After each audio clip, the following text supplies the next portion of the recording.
بسم اللہ الرحمن الرحیم۔ السلام علیکم۔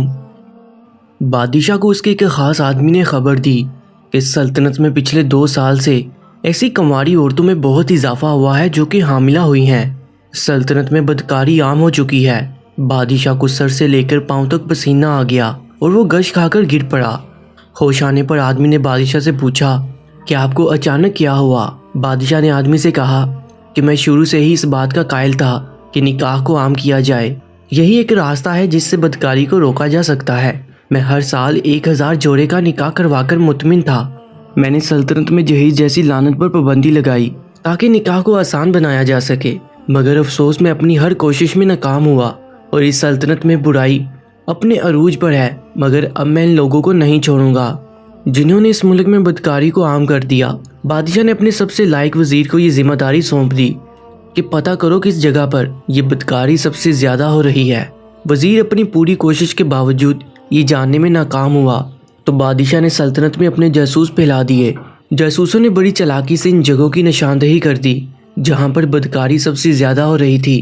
انہوں نے دیکھا کہ شہر کے داخلی راستے پر ایک تنگ گلی تھی جس میں بہت ساری عورتیں داخل ہوتی تھیں، مگر کچھ عورتیں ہی اس تنگ گلی کے دوسرے حصے سے نکلتی تھیں۔ جاسوسوں نے یہ جاننے کی کوشش کی کہ اتنی زیادہ عورتیں کہاں غائب ہو رہی ہیں۔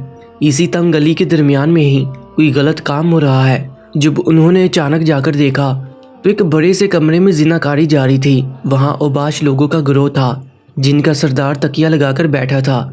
سپاہی جو کہ جاسوس کی شکل میں تھے، انہوں نے فوراً سردار کو گرفتار کر لیا اور بادشاہ کے سامنے پیش کر دیا۔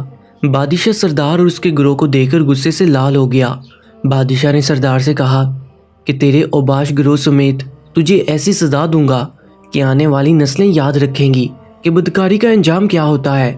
سردار نے زور کا قہقہ لگایا اور بادشاہ سے کہا کہ ہمیں مارنے سے اس ملک سے کبھی بھی برائی کا خاتمہ نہیں ہو سکتا، کیونکہ آپ کے ملک میں پیاسا خود بدکاری کی تلاش میں مارا مارا پھرتا ہے۔ بادشاہ نے کہا تم کہنا کیا چاہتے ہو؟ میں تمہارا مطلب نہیں سمجھا۔ سردار نے کہا کہ عورتیں ہمیں خود اپنی طرف راغب کرتی ہیں، ان کی حرکات سے ہی ہمیں معلوم ہو جاتا ہے کہ کون سی عورت کیا چاہتی ہے۔ ہم نے ایک تنگ گلی کے سامنے ایک رہائش گاہ بنائی ہوئی تھی۔ گلی میں گزرتے ہوئے جس عورت کا بھی برائی کرنے کا ارادہ ہوتا وہ اپنا پاؤں زور سے زمین پر مارتی تھی۔ ان کے پاؤں میں بندھی پائل کی آواز سے ہی ہمیں اشارہ مل جاتا تھا اور ہم اس عورت کو اٹھا کر اپنی رہائش پر لے آتے۔ اس گلی سے عزت دار اور شریف عورتیں بھی گزرتی تھیں جن کو ہم نے کبھی تنگ نہیں کیا۔ اس شہر کی ہر عورت جس کے پاؤں میں پائل ہے وہ ہمارے پاس آ چکی ہے۔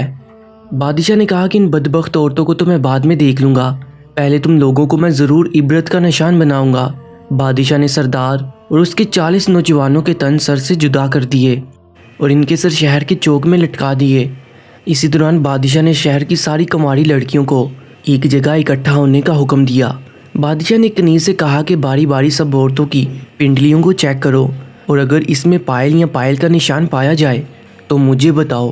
بادشاہ نے سب بدکار عورتوں کے پاؤں کاٹ دیے اور وہ ہمیشہ کے لیے معذور ہو گئی۔ اس موقع کے بعد لوگوں میں خوف پیدا ہو گیا اور سلطنت میں بدکاری کا خاتمہ ہو گیا۔